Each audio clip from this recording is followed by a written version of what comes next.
kasih setiamu yang ku rasakan lebih tinggi dari langit biru. Kebaikanmu yang telah kau nyatakan lebih dalam dari lautan. Berkat-Mu yang telah ku terima sempat membuatku terpesona. Apa yang tak pernah ku pikirkan, itu yang kau sediakan bagiku. Siapakah aku ini, Tuhan? Jadi biji mata-Mu. Dengan apakah ku balas Tuhan selain puji dan sembahkan?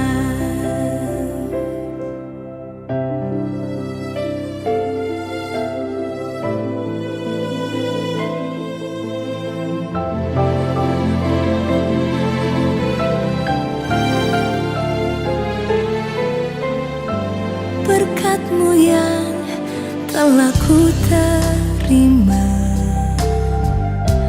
sempat membuatku terpesona. Apa yang tak pernah ku pikirkan. Shalom Bapak Ibu, jumpa lagi kita di hari Minggu tanggal 6 Februari 2022. Sungguh kasih Allah luar biasa dalam hidup kita sehingga kita diperkenankan sampai hari ini. Dan hari ini kita diberikan kesempatan untuk beribadah. Mari kita siapkan hati kita untuk beribadah.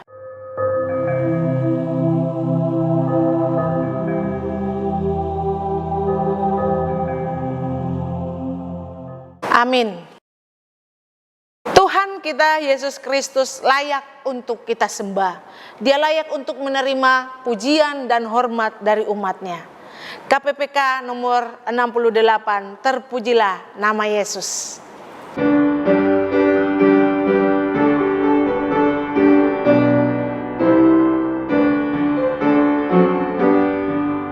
Terpujilah nama Yesus, malaikat bersujud, sembahkan mahkota mulia, beri hormat padanya. Sembahkan mahkota mulia, beri hormat padanya. Semua yang ditebuskannya bersyukur bersujud. Anugerahnya selamatkanku, beri hormat padanya. Anugerahnya selamatkanku, beri hormat padanya. Bangsa-bangsa di dunia berhimpun bersujud.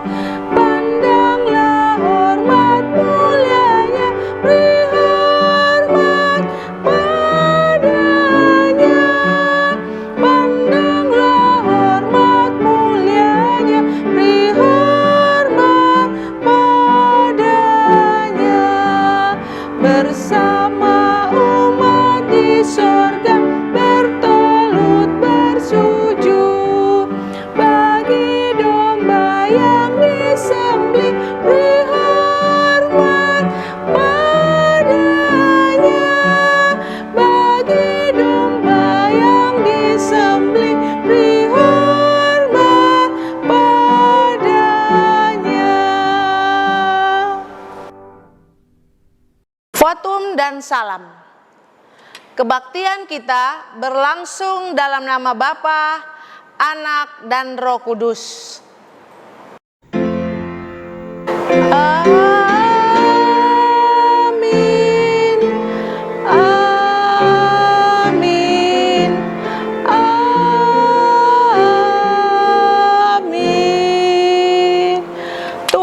beserta saudara. dan beserta saudara juga. Ayat pembuka terambil di dalam 1 Korintus pasal 13 ayat 4 sampai dengan ayat yang ke-7. Kasih itu sabar, kasih itu murah hati, ia tidak cemburu, ia tidak memegahkan diri dan tidak sombong, ia tidak melakukan yang tidak sopan dan tidak mencari keuntungan diri sendiri, ia tidak pemarah dan tidak menyimpan kesalahan orang lain. Ia tidak bersukacita karena ketidakadilan, tetapi karena kebenaran.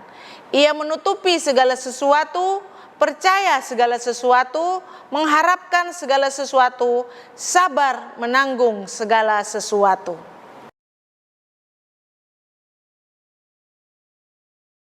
Mari kita masuk di dalam doa pengakuan dosa. Bapa di surga, kami datang di hadapan-Mu, menyadari betapa kami adalah orang berdosa yang seringkali mengecewakan Engkau Tuhan. Kami tidak taat, kami tidak melakukan apa yang menjadi keinginan-Mu Tuhan. Ampuni kami Tuhan, kalau kami sudah menyakiti sesama kami dengan kata-kata kasar kami, ataupun kami merendahkan sesama kami dengan kata-kata kami.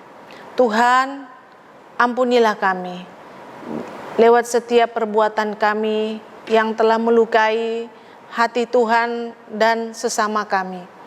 Biarlah hari ini kami mendapatkan pengampunan daripada-Mu ya Tuhan, dan kami layak untuk masuk lebih dalam lagi di dalam hadirat-Mu.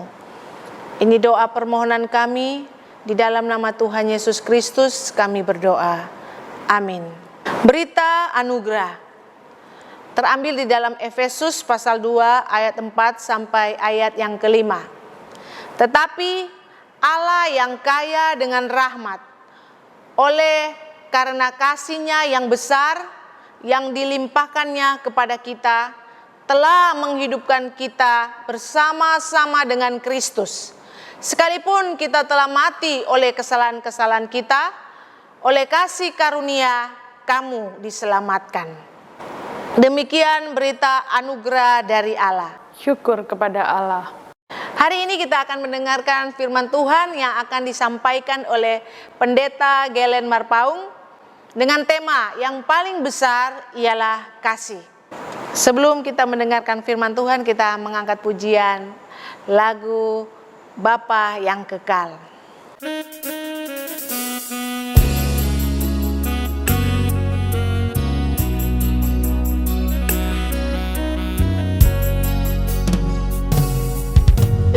Kasih yang sempurna telah ku terima darimu, bukan karena kebaikanku, hanya oleh kasih karuniamu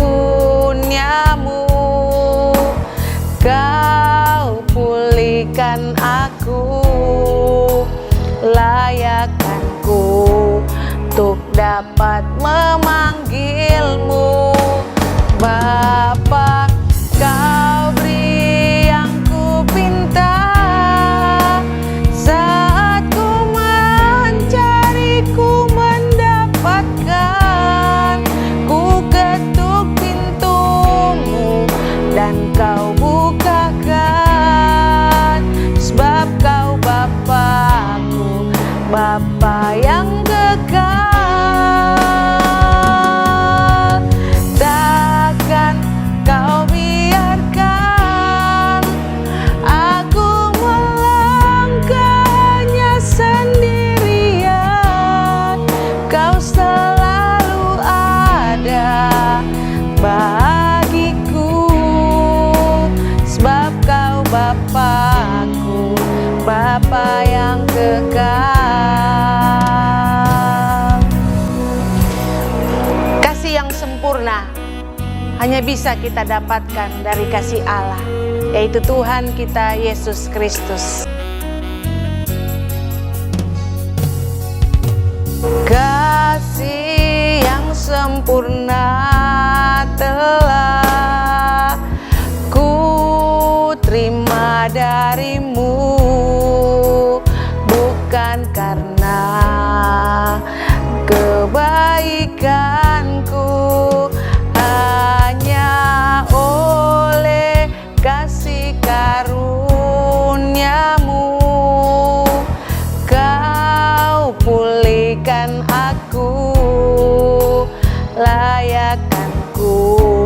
untuk dapat memanggilmu Bapa. Kau beri yang ku pinta saat ku mencari, ku mendapatkan. Ku ketuk pintumu dan kau bukakan, sebab kau Bapakku, Bapa yang kekal. Takkan kau biarkan aku melangkah hanya sendirian. Kau selalu ada bagiku, sebab kau Bapakku, Bapa yang kekal. Sebab kau Bapakku, Bapa yang kekal.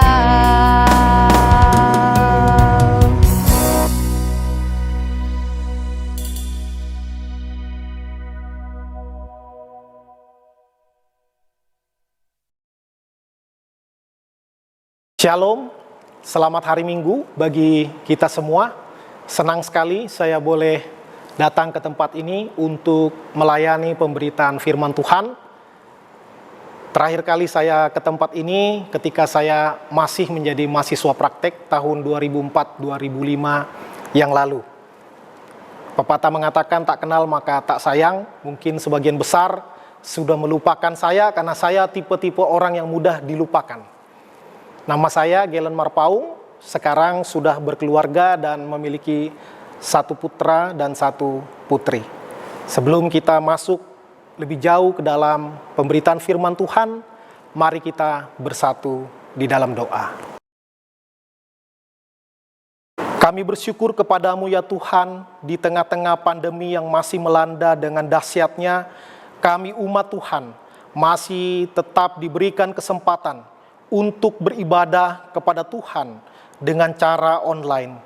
Kiranya ibadah ini tidak mengurangi kekusyukan kami untuk menikmati sapaan sabda kebenaran firman-Mu. Kiranya damai sejahtera Allah yang melampaui segala akal, yang menerangi hati dan pikiran kami, sehingga kami boleh dimampukan untuk mengerti dan terlebih digiatkan untuk menjadi pelaku-pelaku firman.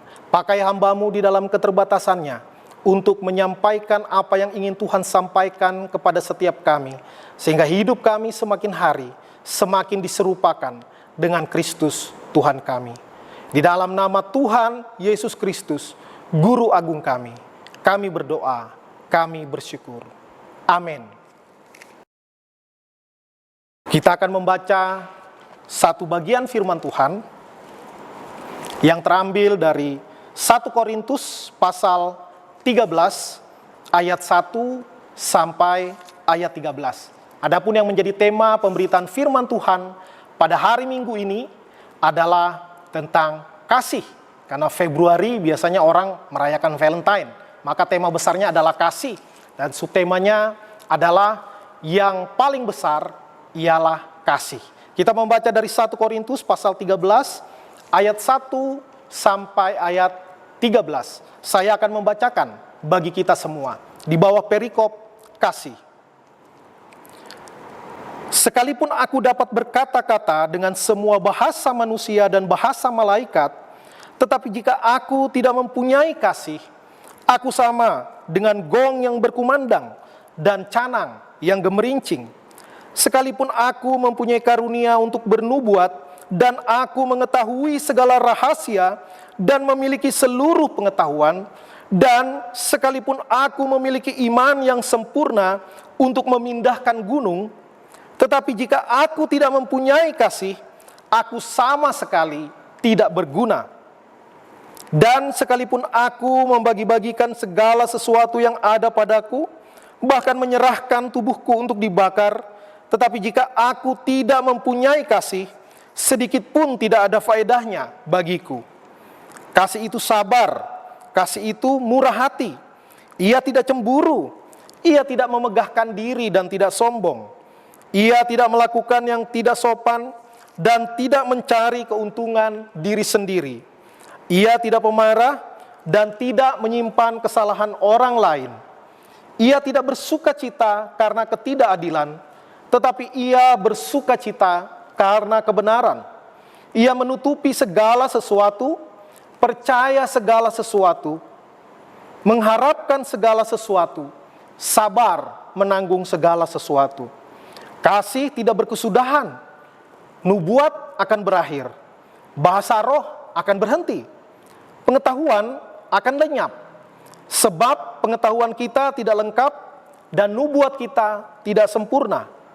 Tetapi jika yang sempurna tiba, maka yang tidak sempurna itu akan lenyap. Ketika aku kanak-kanak, aku berkata-kata seperti kanak-kanak, aku merasa seperti kanak-kanak, aku berpikir seperti kanak-kanak. Sekarang sesudah aku menjadi dewasa, aku meninggalkan sifat kanak-kanak itu. Karena sekarang kita melihat dalam cermin suatu gambaran yang samar-samar, tetapi nanti kita akan melihat muka dengan muka. Sekarang aku hanya mengenal dengan tidak sempurna, tetapi nanti aku akan mengenal dengan sempurna, seperti aku sendiri dikenal. Demikianlah tinggal ketiga hal ini, yaitu iman, pengharapan, dan kasih.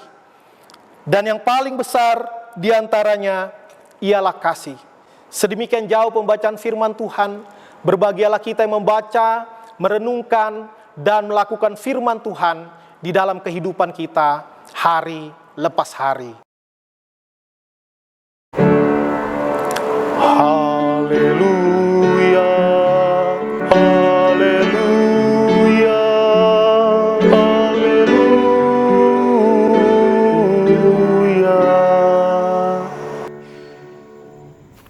Tahun yang lalu ada event besar, yaitu Olimpiade. Olimpiade 2020, tapi dilaksanakan di tahun 2021. Oleh karena pandemi yang melanda, event ini diundur 1 tahun, tetapi namanya tetap Olimpiade Tokyo 2020. Ketika Olimpiade pertama digelar di tahun 1896, maka ada satu moto dari Olimpiade, yaitu Citius, Altius, Fortius.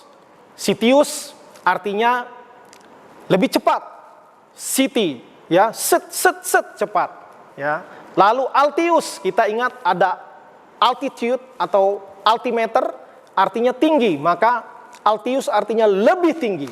Kemudian ada Fortius ya, kalau orang yang suka paduan suara tahu kalau ada tanda forte artinya keras ya, atau kuat. Misalnya obat sakit kepala, kalau ada istilahnya forte berarti dia dosisnya lebih kuat. Maka Fortius artinya adalah lebih kuat. Ya, kalau di antara orang-orang lain, maka kalau di antara orang yang begitu banyak, maka bisa diartikan paling cepat, paling tinggi, dan paling kuat. Itulah yang menjadi semboyan dari Olimpiade. Dan kalau kita bicara tentang lebih atau paling, maka kita biasa juga mengikuti berita atau membaca artikel tentang Guinness Book of Record. Ya, siapa yang tertinggi di dunia, penemuan apa yang paling berpengaruh di abad ini, tentang yang paling, dan paling. Dan itu menarik perhatian kita. Misalnya siapa yang paling cantik di dunia? Wah, brand, beauty, and behavior 3B gitu ya, karena itu ada kontes kecantikan dunia, ada Miss World, Miss Universe. Karena apa? Karena orang sangat tertarik dengan istilah yang paling atau yang lebih. Nah, ketika kita membaca bagian firman Tuhan yang tadi kita baca dari 1 Korintus pasal 13 ayat 1 hingga ayat 13, tadi di ayat yang terakhir yang menjadi kesimpulan dan klimaks dari perikop yang kita baca, yaitu demikianlah tinggal ketiga hal ini, yaitu iman, pengharapan, dan kasih. Dan yang paling besar diantaranya ialah kasih. Ya, kasih menjadi hal yang paling besar. Di dalam perikop ini dan bahkan di dalam keseluruhan kitab 1 Korintus, kita melihat bagaimana jemaat ini dipenuhi dengan karunia-karunia rohani. Tidak ada jemaat pada saat itu yang dikaruniakan berbagai-bagai jenis talenta, karunia rohani selain daripada jemaat di Korintus. Namun apa yang terjadi? Ternyata begitu banyaknya karunia yang diberikan. Ada karunia pengetahuan, ada karunia bernubuat, ada karunia berbahasa roh, ada karunia menafsirkan bahasa roh, dan banyak lagi karunia lainnya. Ternyata tidak membuat jemaat di Korintus menjadi jemaat yang berkenan di hadapan Tuhan. Justru yang sebaliknya, yang terjadi di jemaat Korintus, terjadi gontok-gontokan, terjadi sengketa satu dengan yang lainnya, sampai harus pergi ke pengadilan untuk mencari pengadil di antara masalah yang terjadi di dalam gereja mereka. Lalu juga ada penyimpangan-penyimpangan seksual, dan ada dosa-dosa lainnya yang memenuhi jemaat di Korintus. Di sini kita belajar di perikop ini ada dua bagian yang penting tentang iman Kristen, dan nanti kita juga singgung tentang kasih. Yang pertama adalah hal-hal yang esensial atau essential, ya karena saya nggak suka bilang bahasa Indonesianya karena setengah di belakang katanya sial dibilangnya. Lebih baik kita bilang essential, ya. Dan yang kedua adalah hal-hal yang additional atau tambahan. Yang essential artinya itu yang paling inti. Maka yang esensi dari iman Kristen adalah iman, pengharapan, dan kasih. Sedangkan karunia-karunia lainnya yang memenuhi jemaat di Korintus adalah yang disebut dengan additional atau tambahan-tambahan. Maksudnya adalah yang esensial itu harus ada, tidak bisa tidak. Sedangkan karunia-karunia rohani itu ada banyak. Ada yang diberikan satu, ada yang diberikan dua, dan tidak mungkin setiap orang diberikan semua karunia rohani, karena bisa membuat dia menjadi besar kepala. Demikianlah juga yang terjadi di dalam jemaat Korintus. Ada yang merasa punya karunia yang lebih penting daripada yang lain. Ada yang menekankan satu karunia dibandingkan karunia-karunia lain. Karena itu di pasal sebelumnya Rasul Paulus harus menyinggung tentang rupa-rupa karunia, tetapi satu roh. Di dalam tubuh yang sama ada berbagai-bagai fungsi yang berbeda-beda, ada yang dipandang lebih mulia, ada yang dipandang kurang mulia, tetapi lalu Rasul Paulus menjelaskan bagaimana kepada bagian-bagian tubuh yang dianggap kurang mulia justru diberikan perhatian yang lebih, ya, daripada yang kelihatan di luar. Karena apa? Karena justru dengan menekankan karunia-karunia tambahan yang sebenarnya hanya bersifat additional atau tambahan, maka itu jangan dijadikan sesuatu yang esensial. Ya, kita harus tahu menempatkan mana yang esensi, mana yang tambahan, mana yang esensial, mana yang additional. Dan jemaat di Korintus ini terpecah-pecah. Ya, satu, mereka mementingkan satu karunia dibandingkan karunia-karunia lainnya. Yang kedua juga terjadi favoritisme di dalam jemaat, sehingga merasa aku ini pengikutnya Paulus, aku pengikutnya Apolos, aku golongan Kefas, aku golongan Kristus. Maka masing-masing mementingkan golongannya, masing-masing mementingkan karunia yang dimilikinya. Karena itu pasal 13 dari kitab 1 Korintus ini, dari surat 1 Korintus, menjadi sangat penting. Bagaimana kita melihat Rasul Paulus menguraikan tentang kasih dengan begitu sistematis. Di ayat 1 sampai ayat ketiga kita melihat tentang keunggulan kasih. Lalu di ayat keempat sampai ayat ketujuh kita melihat bagaimana Paulus menguraikan tentang karakteristik kasih Ya, ini ada lagunya. Kasih itu lemah lembut, sabar sederhana, dan seterusnya. Itu karakteristik kasih. Lalu di ayat ke-8, Rasul Paulus juga berbicara tentang kekekalan kasih. Bagaimana kasih itu tidak berkesudahan. Lalu di ayat 9 sampai ayat 12, Rasul Paulus menguraikan tentang kesempurnaan kasih. Dan di ayat terakhir, ayat ke-13, Rasul Paulus menegaskan tentang kebesaran kasih. Memang tidak dijelaskan di sini mengapa kasih itu lebih besar dari iman dan pengharapan. Mungkin Rasul Paulus menganggap sudah sangat jelas dan konteks jemaat pada saat itu sudah mengetahui apa yang dimaksudkan oleh Rasul Paulus tentang keutamaan kasih, tentang keunggulan kasih, tentang kasih lebih besar daripada hal-hal yang esensial lainnya seperti iman dan pengharapan. Nah, tadi kita baca bagaimana dikatakan ayat 1 sampai ayat 3, sekalipun aku dapat berkata-kata dengan semua bahasa manusia dan bahasa malaikat, jika aku tidak memiliki kasih, aku sama dengan gong yang berkumandang dan canang yang bergemerincing. Ya. Ilmu pengetahuan penting? Yes, penting. Tetapi tanpa kasih, maka ilmu pengetahuan bisa disalahgunakan. Ilmu pengetahuan bisa dikomersialkan.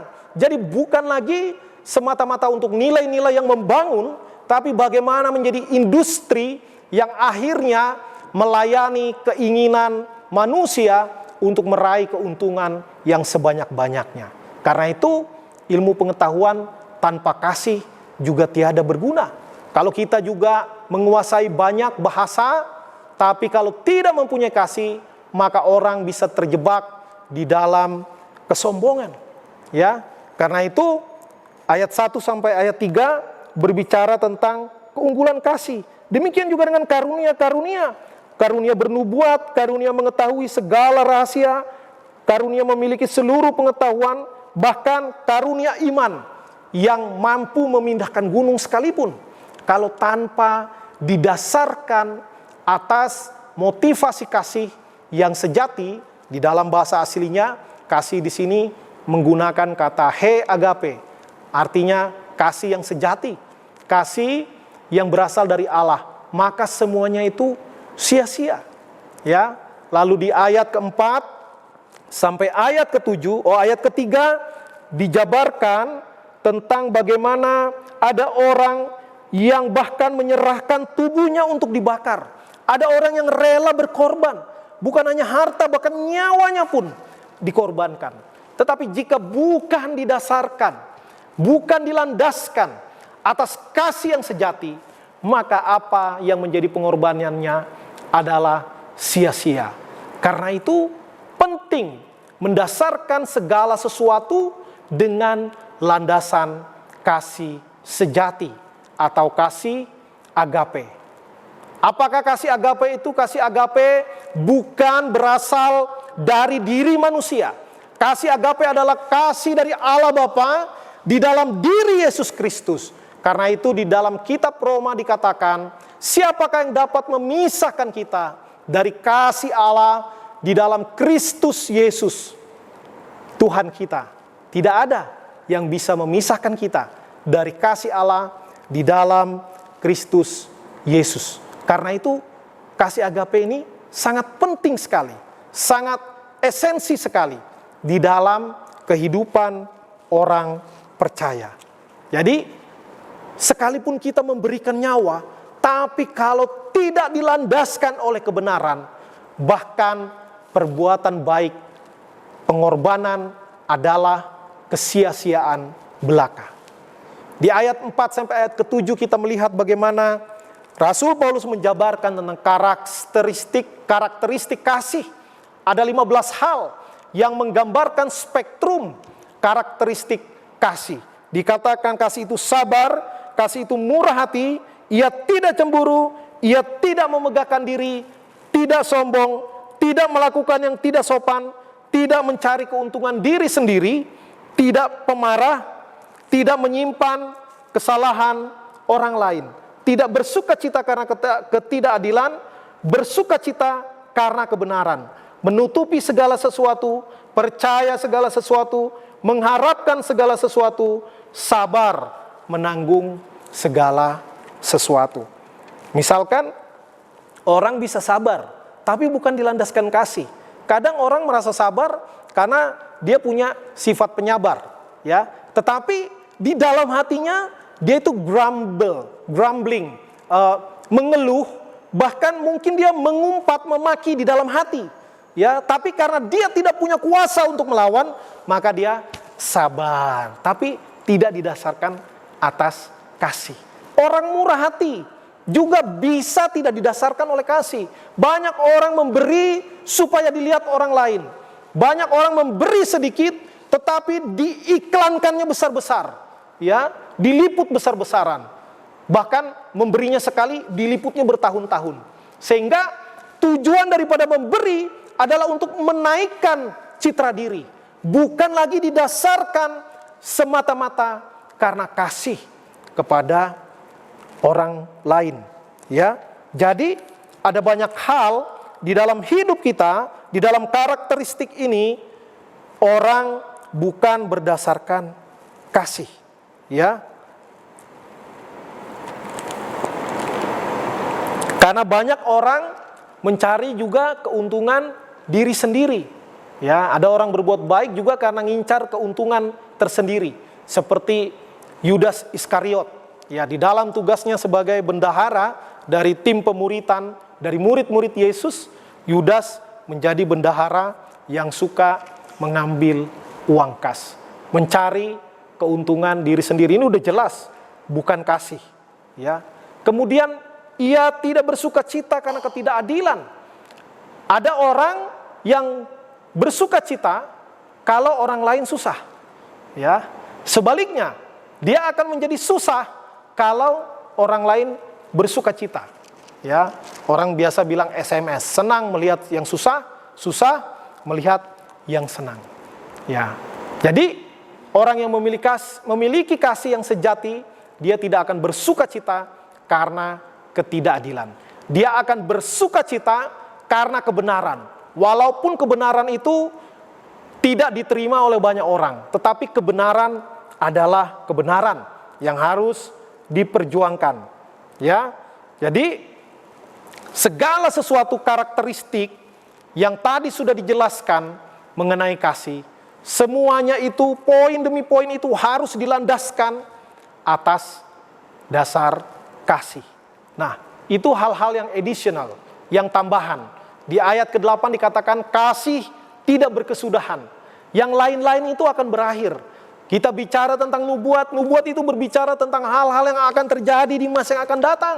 Tetapi ketika kita nanti sudah berkumpul dengan Allah di sorga, maka nubuat tidak diperlukan lagi.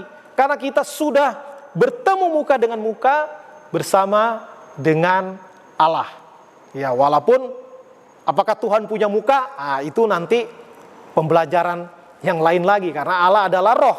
Sebenarnya Allah, kalau namanya roh, gimana mukanya?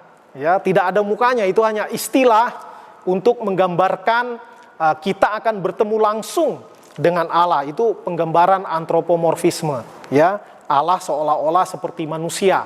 Maka kita bertemu muka dengan Allah. Maksudnya adalah kita bersama dengan Allah di sorga. Nah, semua karunia-karunia itu dikaruniakan oleh Allah adalah untuk sementara waktu. Sementara kita tinggal di bumi ini.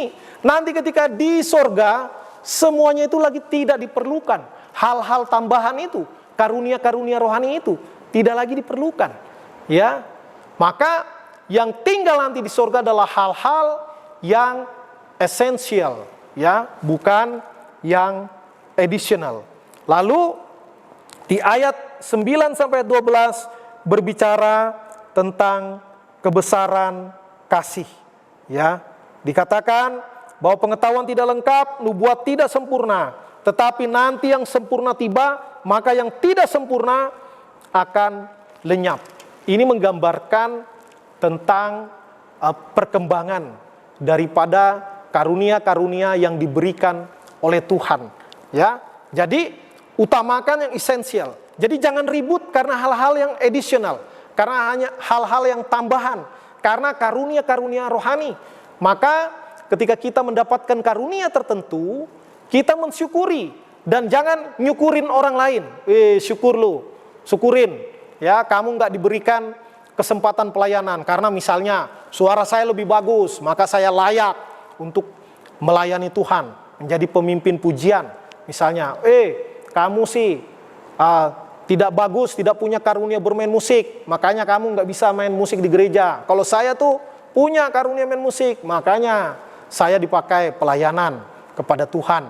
Nah, jadi kita tidak boleh melihat orang dengan rendah, apalagi menghina orang hanya karena hal-hal yang bersifat tambahan, bukan yang esensi. Yang esensi adalah iman, pengharapan, dan kasih. Jadi kasih tadi dibandingkan dengan hal-hal yang bersifat tambahan atau additional.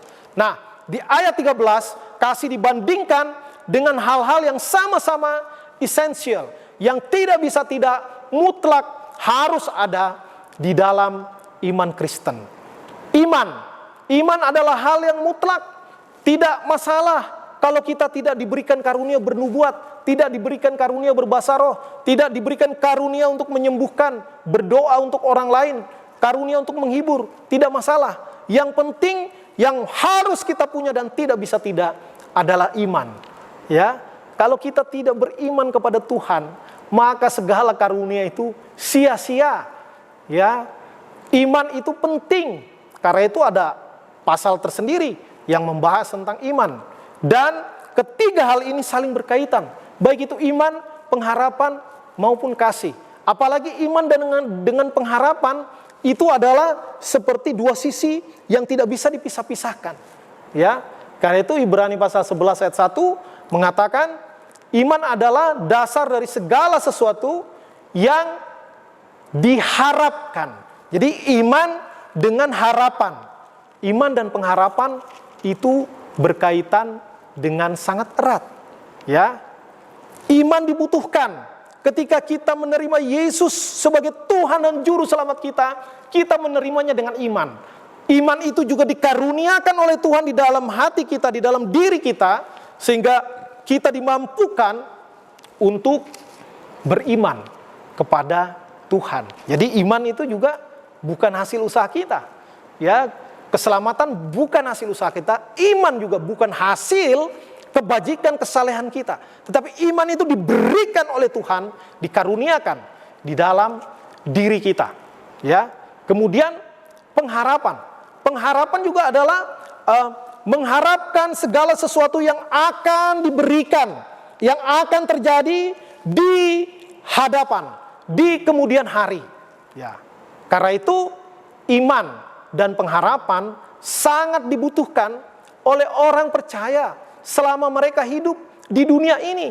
Iman itu menjadi jangkar kehidupan kita. Sehingga ketika gelombang kehidupan terus menggoncang kehidupan kita, kita tetap teguh di dalam Tuhan. Karena apa? Karena ada iman, karena ada pengharapan. Dan iman dan pengharapan ini terus berkembang, mengalami progres, dan akan mengalami kesempurnaannya nanti di sorga. Ya, apakah iman dan pengharapan akan hilang di sorga? Tentu tidak. Tetapi segmennya sudah berbeda. Sekarang iman dan pengharapan membuat kita kuat, membuat kita bisa berjuang, membuat kita bisa bertahan di tengah-tengah kehidupan yang begitu berkecamuk. Ya, kalau di sorga nanti imannya sudah sifatnya kita menikmati kebersamaan dengan Tuhan. Harapannya juga sudah tergenapi ketika di sorga nanti. Jadi sifatnya adalah menikmati, bukan lagi menjadi jangkar untuk kita bertahan hidup di dalam dunia ini. Sedangkan kasih ini mulai kita percaya kepada Tuhan adalah karena kasih Tuhan. Sehingga kita bisa meresponi, kita bisa mengasihi Tuhan karena Tuhan sudah terlebih dahulu mengasihi kita. Kasih mendasari segala sesuatu yang dilakukan oleh Allah. Bagaimana ayat yang begitu terkenal di dalam Alkitab, Yohanes 3 ayat 16 mengatakan, karena begitu besar kasih Allah akan dunia ini. Kasih Allah begitu ditekankan. Bahkan ketika Yesus mati di kayu salib, bukan karena terpaksa, bukan karena hukuman mati, maka dia tidak bisa mengelak dari hukuman mati. Tetapi karena kasih Allah, dia dengan kasih yang tulus memberikan dirinya menjadi penebusan bagi banyak orang. Karena itu satu lagu yang sangat bagus dikatakan begini, mengapa Yesus mati bagi saya, kasihnya ya karena kasihnya. Kasih Allah melandasi segala karya yang dikerjakannya. Karena itu penebusan Kristus juga dilandaskan karena kasihnya. Dia mengampuni dosa-dosa kita, memberikan kita jalan keselamatan semata-mata karena kasihnya. Karena itu Yesus memberikan perintah kepada murid-muridnya, aku memberikan perintah baru kepada kamu, supaya kamu saling mengasihi. Sebagaimana aku telah mengasihi kamu, kamu perbuat jugalah demikian. Sehingga dunia tahu bahwa kamu adalah murid-muridku, jikalau kamu saling mengasihi. Karena itu Yesus memberikan perintah yang begitu penting, yang begitu agung. Dikatakan the greatest commandment, perintah yang terbesar, yaitu kasihilah Tuhan Allahmu dengan segenap hatimu, dan dengan segenap jiwamu, dan dengan segenap kekuatanmu, dan dengan segenap akal budimu. Itulah yang pertama dan terutama. Dan yang kedua, yang sama dengan itu, ialah kasihilah sesamamu manusia seperti dirimu sendiri. Sebagaimana kita mengasihi diri kita, kita juga harus mengasihi orang lain. Karena itu juga dikatakan, perbuatlah kepada orang lain seperti engkau ingin orang lain perbuat kepadamu. Itu menjadi perintah emas yang tercatat di kitab Matius. Bagaimana kasih kepada Allah harus juga diwujud nyatakan dengan kasih kita kepada manusia. Karena itu lambang salib. Tidak mungkin kita mengatakan aku mengasihi Allah, tetapi kita membenci saudara kita. Tidak mungkin kita katakan aku mengasihi Allah, tetapi kita tidak mau membantu orang-orang yang kesusahan. Maka perbuatan kita menyatakan kasih kita. Memang orang berbuat baik belum tentu karena kasih, tetapi orang yang memiliki kasih sejati pasti dia berbuat baik. Ya, jadi ingat bagaimana kasih ini begitu penting, bahkan menjadi perintah terbesar, mengasihi Allah dan mengasihi sesama. Ya, kita mengatakan kalau mengasihi Tuhan kan Tuhan memang baik sama saya. Tapi kalau orang itu tidak baik sama saya, ngapain saya kasihi? Tidak bisa begitu. Ingat, Tuhan katakan, aku telah terlebih dahulu mengasihi kamu. Karena itu, kamu juga harus saling mengasihi, supaya dunia tahu bahwa kamu adalah murid-muridku. Ya, karena itu kasih juga berkembang katanya menjadi belas kasihan dan lain sebagainya. Ya, tidak bisa kasih itu berdiri sendiri. Kasih itu harus dimanifestasikan, diwujud nyatakan di dalam kehidupan kita sehari-hari secara aktif. Ya, kasih memang kata sifat, tetapi dia harus dikerjakan. Kerjakan kasih itu. Karena itu begitu penting. Jadi kalau iman dan pengharapan sifatnya adalah internal untuk menguatkan pribadi orang di dalam mengarungi kehidupan. Kalau kasih itu sifatnya eksternal, dia harus diwujud nyatakan, dia harus dimanifestasikan di dalam kehidupan hari lepas hari. Itulah yang membedakan antara kasih dibandingkan dengan iman dan pengharapan. Karena itu Tuhan Yesus memberikan ilustrasi tentang bagaimana orang yang memiliki kasih yang sejati, ya, melalui perumpamaan orang Samaria yang baik hati yang tertulis di dalam Lukas pasal 10 ayat 25 sampai ayat 37, digambarkan bagaimana ada seorang yang turun dari Yeriko ke Yerusalem, lalu dia dirampok dan ditinggalkan setengah mati di pinggir jalan. Lalu lewatlah seorang imam, dan dia tidak mau menolong orang yang sedang setengah mati itu, yang sedang sekarat. Ya, yang kedua, lewatlah orang Lewi. Dia melihat juga orang yang sekarat itu tidak berdaya, tetapi dia tidak mau juga menolongnya. Dia melewat dari seberang dikatakan. Mungkin mereka mau pelayanan, ya. Mungkin mereka mau pelayanan. Jadi mereka terlalu sibuk sehingga tidak bisa menolong orang yang kesusahan di jalan, ya. Dan juga mungkin mereka mengira orang itu sudah mati. Karena hukum Taurat mengatakan kalau kita menyentuh mayat, maka kita menjadi najis sampai matahari terbenam. Maka mereka mungkin jadi takut tidak bisa melayani Tuhan kalau nanti menyentuh mayat. Ya, kita tidak tahu alasannya apa, tidak dijelaskan. Tetapi penekanannya di dalam perumpamaan itu adalah bagaimana akhirnya ada seorang Samaria yang sebenarnya bukan orang Israel, bukan orang Yahudi, tetapi dia melihat orang yang membutuhkan, sesamanya manusia yang membutuhkan pertolongan, ya. Jadi dia membantu orang itu, lalu dirawatnya, lalu dinaikkannya ke keledainya, lalu dibawanya ke penginapan, lalu dibayarnya penginapan itu. Dia tanggung segala sesuatunya, bahkan dia menitipkan uang juga kepada orang di penginapan itu. Sekiranya kurang, nanti dia akan ganti lagi kekurangannya. Kita melihat bagaimana orang imam dan orang Lewi mungkin mereka tergerak oleh belas kasihan, tetapi mereka tidak bergerak. Itu bedanya dengan orang Samaria yang baik hati itu. Orang Samaria bukan hanya tergerak, tetapi dia bergerak. Sehingga kasih itu bukan hanya di dalam perasaan, bukan hanya di dalam pikiran, tetapi juga di dalam tindakan. Ya, karena itu kalau ngomong tentang kasih, orang Kristen paling hebat. Ya, bahkan mungkin kita kebanyakan diajarin tentang kasih, sudah over teaching. Ya, tetapi kita masih perlu terus berlatih untuk menyatakan kasih itu di dalam tindakan. Ya, kasih itu bukan sekedar retorika, kasih itu bukan sekedar dogmatika. Kasih itu sesuatu yang harus dilaksanakan, harus dikerjakan, ya, dengan dasar kasih. Ya, maka itu yang menjadi perenungan kita.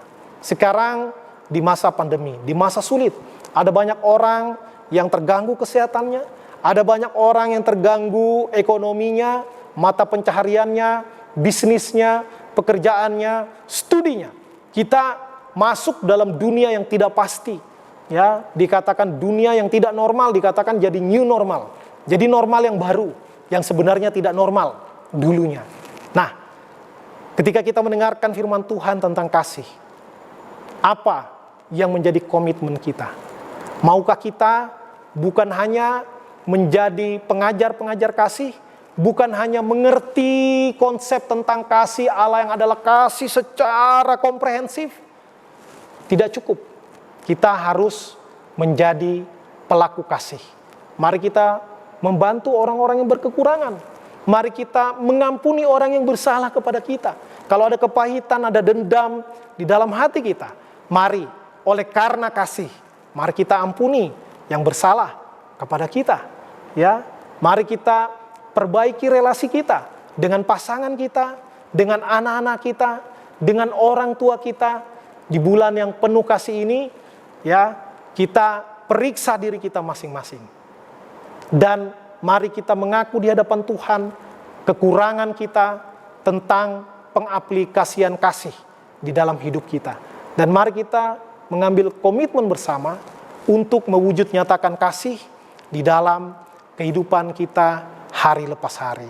Sehingga relasi kita dipulihkan, relasi dengan Tuhan, relasi dengan sesama, semua dipulihkan. Oleh karena kasih Tuhan. Kasih Tuhan selalu menantikan perubahan kita. Kasih Tuhan menantikan pertobatan kita. Mari kita menjadi pelaku-pelaku kasih. Kiranya Tuhan, Sang Sumber Kasih, yang menolong kita untuk melakukan firman Tuhan, mewujud nyatakan kasih di dalam kehidupan kita hari lepas hari. Amin. Mari kita berdoa. Kami bersyukur kepadamu ya Tuhan, Sang Sumber Kasih, bagaimana Engkau telah mewujud nyatakan kasih-Mu, mendemonstrasikan kasih yang sejati, melalui pengorbanan putramu yang tunggal di kayu salib, sehingga kami beroleh keselamatan. Karena itu siapakah kami ya Tuhan, kalau kami menahan tindakan kasih kepada orang-orang yang berhak, kepada orang-orang yang membutuhkan, kepada orang-orang yang butuh uluran tangan kami, kepada orang-orang yang butuh untuk dimaafkan, kepada orang-orang yang butuh untuk ditolong dengan penuh kasih. Tolong kami Tuhan, karena kami pada dasarnya begitu egois, mementingkan kepentingan kami sendiri, mencari keuntungan untuk diri sendiri, mencari nama baik, popularitas untuk diri sendiri. Karena itu ya Tuhan, tolong kami, ubahkan kami, supaya kami belajar untuk mengasihi dengan tulus sebagaimana Tuhan mengasihi kami. Kami sadar tidak mudah, tetapi kami percaya Roh-Mu yang kudus yang akan menolong kami mengasihi dengan kasih ilahi yang sejati. Terpujilah nama-Mu Tuhan, di dalam nama Tuhan Yesus Kristus, Sang Sumber Kasih, kami berdoa, kami bersyukur. Amin.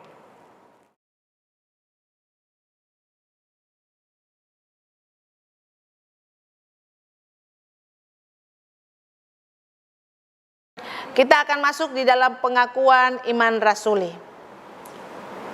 Aku percaya kepada Allah Bapa yang Maha Kuasa, Khalik langit dan bumi, dan kepada Yesus Kristus anaknya yang tunggal Tuhan kita, yang dikandung daripada Roh Kudus, lahir dari anak darah Maria, yang menderita sengsara di bawah pemerintahan Pontius Pilatus, disalibkan, mati dan dikuburkan, turun ke dalam kerajaan maut. Pada hari yang ketiga, bangkit pula dari antara orang mati, naik ke surga, duduk di sebelah kanan Allah Bapa yang Maha Kuasa, dan dari sana Ia akan datang untuk menghakimi orang yang hidup dan yang mati. Aku percaya kepada Roh Kudus, gereja yang kudus dan am, persekutuan orang kudus, pengampunan dosa, kebangkitan orang mati, dan hidup yang kekal. Amin.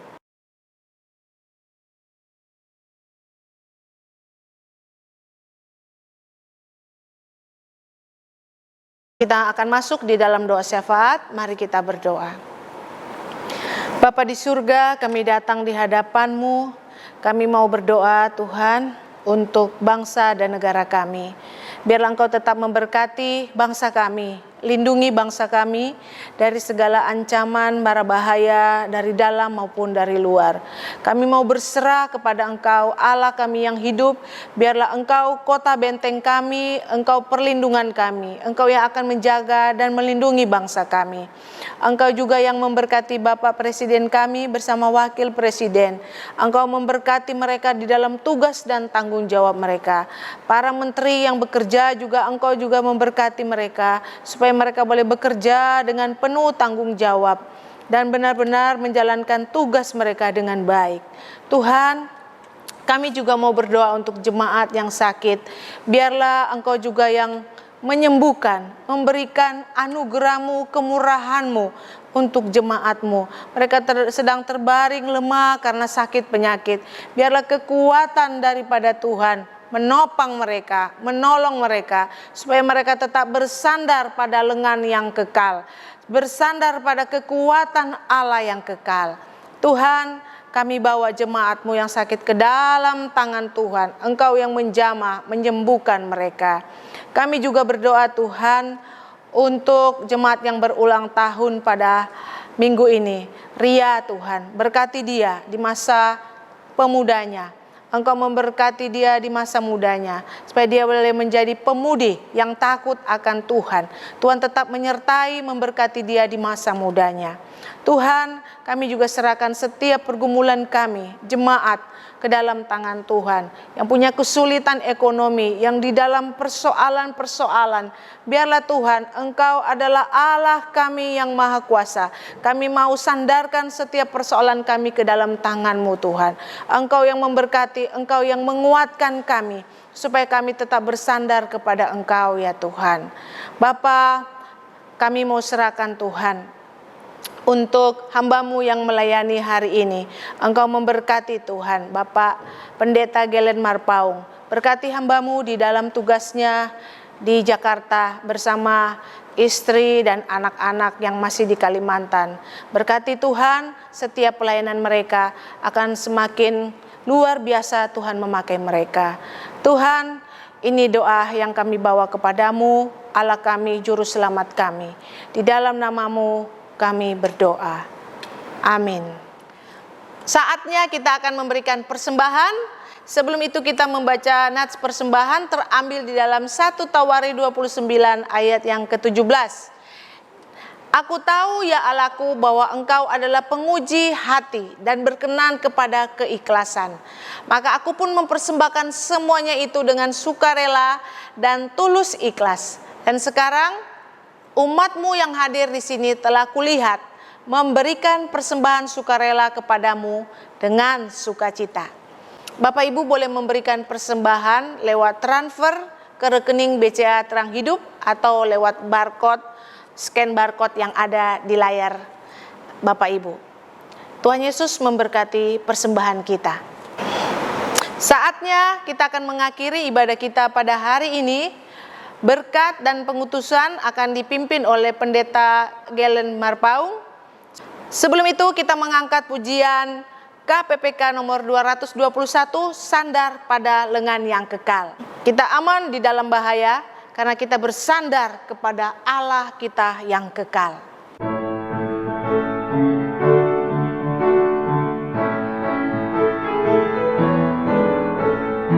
Amatlah senang dan bahagia, sandar pada lengan yang kekal. Amat besarlah damai berkatnya, sandar pada lengan yang kekal. Sandar, sandar, ku aman tiada bahaya. Sandar, sandar, sandar pada lengan yang kekal.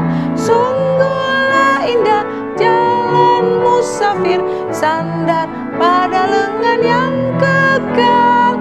Terang dan cerah langkah jalanku, sandar pada lengan yang kekal.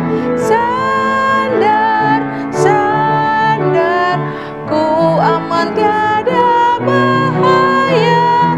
Sandar, sandar, sandar pada lengan yang kekal. Ku takkan cemas, ku takkan takut, sandar pada lengan yang kekal. Hatiku aman, dia di sisiku, sandar pada lengan yang kekal. Sandar, sandar, ku aman tiada bahaya. Sandar, sandar, sandar pada lengan yang kekal.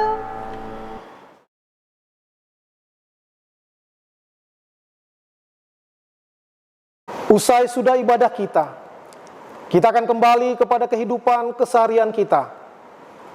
Arahkanlah hati dan pikiranmu kepada Tuhan dan terimalah berkat-Nya.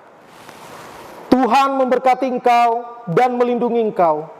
Tuhan menyinari engkau dengan wajah-Nya dan memberi engkau kasih karunia.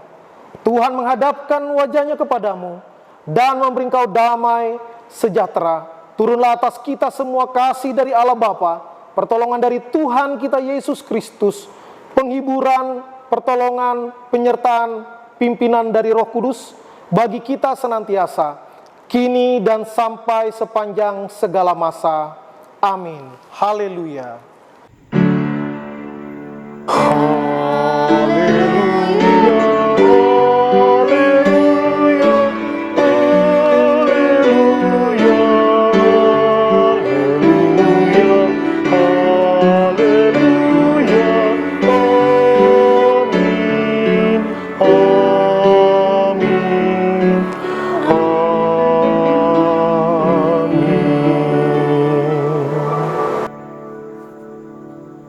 Selamat hari Minggu, Tuhan Yesus memberkati. Shalom. Ajarilah kami ini saling mengasihi